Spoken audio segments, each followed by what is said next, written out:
Ainda dá tempo de falar dos lidos de março?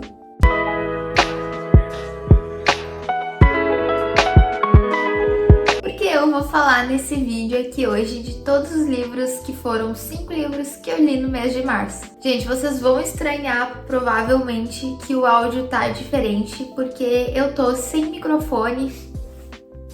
Sim, gente, meu microfone estragou, ele simplesmente parou de funcionar. Eu tô bem triste, eu vim gravar esse vídeo aqui toda empolgada, me arrumei, preparei aqui o cenário e simplesmente o microfone não funcionou. Aliás, ele tá aqui. Não recomendo, tá?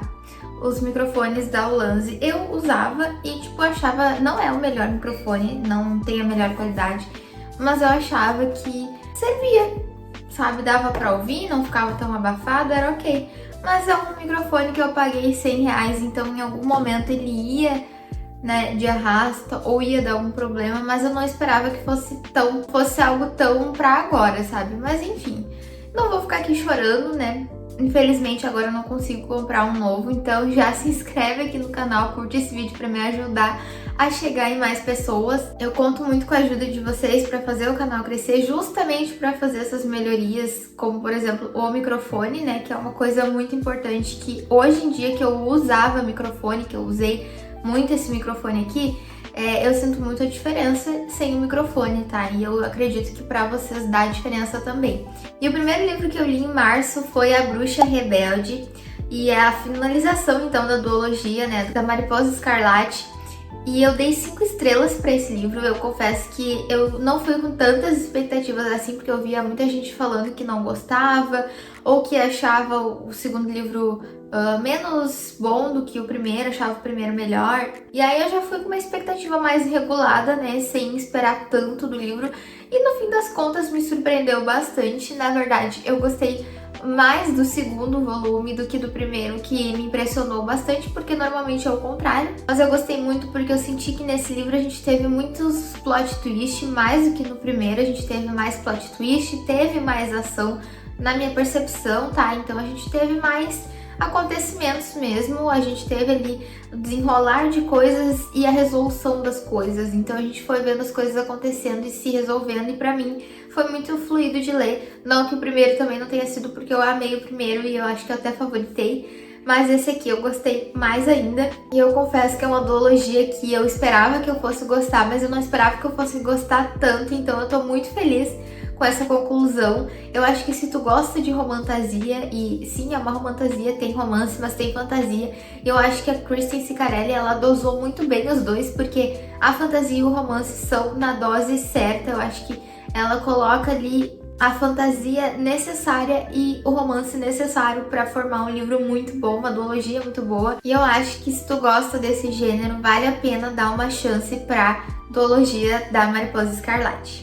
Depois eu li Dias Perfeitos, do Rafael Montes. Esse livro aqui, ele me deixou tão presa que eu li ele de um dia pro outro. Eu sei que ele tem pouquinhas páginas, eu acho que ele tem 250, 280 páginas, não chega a 300, mas foi um livro assim que eu li muito rápido. E os livros do Rafael Montes são livros que tu lê assim muito rápido, porque eles são frenéticos, tu não consegue parar de ler. E assim, mais um livro do Rafael Montes assim que tu não sabe o que pensar. Eu não sei o que pensar do final. Até hoje eu penso na nota desse livro, porque eu não dei nota.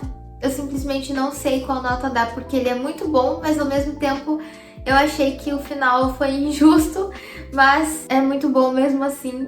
E aí eu não sei se eu dou 3, 4, 5 estrelas pra esse livro. Então eu não dei nota, mas eu recomendo, se tu gosta do Rafael Montes, dos outros livros dele, quem já leu sabe como é a escrita do autor, sabe como é, as histórias são frenéticas e são muito bizarras. Então tu já sabe, já vai sabendo como é a escrita do autor, eu acho que tu vai gostar. Mas o final, assim, como eu disse, eu achei injusto, não foi um final que eu esperava. Mas o Rafael Montes, ele é assim mesmo, ele gosta de nos surpreender e não é por isso que eu vou tirar o mérito desse livro, até porque eu gostei muito. E o livro é doido do início ao fim, como todos os outros livros do Rafael Montes, então eu super recomendo se tu gosta desse tipo de livro, se tu gosta dos livros dele. Não vou falar muito pra não dar spoiler, mas aqui a gente tem aquele cara que fica obcecado pela mulher e ele fica fazendo de tudo pra tá sempre encontrando ela, e aí ele acaba meio que sequestrando ela e fazendo ela fazer coisas com ele. E aí, sério, gente, vocês precisam ler.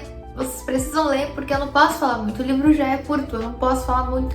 Leia a sinopse lá da Amazon e é isso. Rafael Montes, eu não sei nem quantas estrelas dá pro teu livro. E aí depois eu li Saving Six, é o livro do Joey e da Ifa, que eu aprendi que é assim que fala o nome dela, não é a Oif, é Ifa. E eu tava muito ansiosa, na verdade, pra essa duologia desse casal, né? Tem o Saving Six e o Redeeming Six, não lembro como é que é.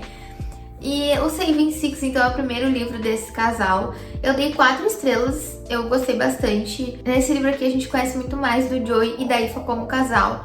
E eu tô lendo agora o outro livro deles, né, que é o Redeeming ou Releasing Six, eu não lembro qual que é o nome. Mas eu só tenho uma coisa pra dizer, que esse casal é muito problemático. Eu não dei 5 estrelas por causa disso, eu acho que eles têm uma dependência emocional muito grande um do outro, principalmente a Ifa com o Joey, mas o Joey também tem uma dependência emocional ali pela Ifa, mas a da Ifa é muito mais palpável, assim, e é algo muito problemático. Eu não consigo romantizar muito esse casal, apesar de gostar muito deles como indivíduos. O Joey como um irmão, como uma família ali, como alguém que protege os irmãos, ele é perfeito. A Ifa também é uma pessoa incrível, ela é maravilhosa. Mas como um casal eu não consigo romantizar tanto. Mas, Julie, por que tu deu 4 estrelas? Tu tá falando que não pode romantizar um casal de um livro de romance. Quem leu e quem conhece Boys of Tommen sabe que essa série não é uma série de romance, e sim uma série de drama com romance. A parte do drama ali da família deles é algo muito doido, e eu gosto muito de ler sobre a história deles e saber como que vai acabar, principalmente ali nos livros 1 e 2, né, do Johnny e da Shannon. A gente vê ali no segundo como que vai finalizar a história pra essa família. Então a gente torce muito por eles, e eu gosto muito dessa família, muito mesmo, assim. Nos 2 primeiros livros da série eu me apeguei muito a essa família, eu gosto muito dos irmãos, eu acho eles muito fofos. Então por isso eu dei 4 estrelas, porque eu gosto muito deles, como eu disse, como pessoa, e eu não acho o casal incrível, mas ainda assim eu gosto muito deles como indivíduos individuais mesmo. Depois eu tava com muita vontade de ler uma romantasia, e eu confesso que eu tava assim com vontade de ler uma romantasia com bastante romance, porque às vezes eu pego ali a romantasia esperando também um pouco da fantasia, né? E aí eu peguei Era Uma Vez um Coração Partido pra ler, porque falam muito bem do Jax, falam muito bem desse casal e dessa trilogia no geral. Então eu fui com altíssimas expectativas e eu esperava mais. Espero não ser cancelada aqui, porque eu esperava muito mais de Era Uma Vez um Coração Partido. Eu dei 3 estrelas, o que pra mim, tá? 3 estrelas é um livro ok. Nem ruim, nem perfeito, maravilhoso. Ele é ok, bonzinho assim, dá pra ler. Mas eu achei bem assim, não é nem só infantil, porque, por exemplo, Assistente do Vilão, a série Assistente do Vilão, é uma vibes Disney, mais jovenzinho ali, mas eu gosto muito. Só que Era Uma Vez um Coração Partido, eu fui com muitas expectativas, eu esperava muito mais, e eu acho que eu fui com as expectativas erradas, talvez. Pode ser que eu tenha pegado com uma expectativa de um tipo de livro e foi outro. Eu senti que a história não me prendeu muito, eu não tava tão interessada assim, não rola nenhum beijo do casal. Aliás, o Jax parece que tá não cagando, porque ele se importa com a Evangeline, ele tá ali, ele não deixa ela morrer em vários momentos ali. Só que, pelo que eu vi, o primeiro beijo do casal vai acontecer no 3º volume, pelo que eu acho que vi, não sei se é real, oficial. Então a gente vai ter ali meio que um baita de um slow burn, então a gente não vai ter um tanto romance assim, a gente vai ter mais a troca de farpas pelo jeito ali. E eu achei assim a fantasia bem, eu acho que bem jovem, juvenil é a palavra mesmo, eu não sei porquê, tá? Eu acho que eu só talvez não tava na vibe, não era a expectativa que eu esperava, não sei. Eu não sei por que não foi tão bom assim, porque a história não é ruim. A história não é ruim, as ambições da Evangeline não são ruins. Ela tá pensando muito no bem das pessoas, a intenção da Evangeline não é ruim. Só não sei por que esse livro não foi pra mim. Enfim, tem livros que às vezes não é pra gente, tá tudo bem. Eu não sei se eu vou ler a continuação ou não. Se eu for ler, vai ser daqui muitos meses, porque eu não tô com vontade de ler agora. Mas eu achei ok, tá, gente? Então, se tu tá começando no universo de romantasia, eu acho que é um livro válido. Ou se tu gosta muito de romantasia mais juvenil, assim, mais jovem, mais leve, talvez, leve, não sei se é a palavra, eu acho que vai super rolar, vai ser super uma leitura boa. Será que eu tô me tornando aquelas pessoas que gostam de romantasias mais dark? Mais sombrias, no caso, não de dark romance, sabe? Mas mais sombrias, com mais traumas, com mais senso de perigo, porque aqui eu não senti tanto esse senso de perigo, de que tinha perigos acontecendo, tinha, né, que a Evangeline estava correndo perigo. Eu não senti esse senso, sabe? Pra mim era tudo muito safe, muito tranquilo. E o último livro que eu li em abril, talvez essa opinião seja um pouco polêmica, não sei se é ou se todo mundo vai concordar comigo. O último livro que eu li em abril foi A Mulher em Silêncio, da Freida McFadden. Eu dei 3 estrelas pra esse livro, tá? Eu tô dizendo a nota aqui antes de explicar o porquê que eu dei 3 estrelas. Porque assim, eu achei um livro bom, mas com um final um pouco previsível, e eu achei totalmente uma cópia de Verity. Por isso as 3 estrelas. Era um pouco previsível, mas isso nem sempre vai ser um problema pra mim, tá? Vai ser um livro previsível. O problema é o copia, mas não faz igual. É um bom entretenimento? É um bom entretenimento, tá? Não vou dizer que de todo foi um livro ruim. Eu li o livro e fluiu super bem, como todos os livros da Freida fluem super bem. Só que eu achei que eu tava lendo Verity, só que escrito por outra autora. E meu Deus, que bagunça, sabe? A autora, ela sempre mudava de opinião, parece que a história tava indo pra um rumo, aí depois ela trocou pra outro rumo, e aí depois ela trocou pra outro rumo. Então foram pelo menos 3 rumos diferentes aí, porque a gente acha que a história tá se encaminhando pra um lado, pra um rumo ali, é isso que tá acontecendo, essa que é a pessoa ruim da história, aí depois muda. E aí a gente vê que a protagonista tá caindo em si e vendo o que tá acontecendo e quem é o vilão e quem que não é.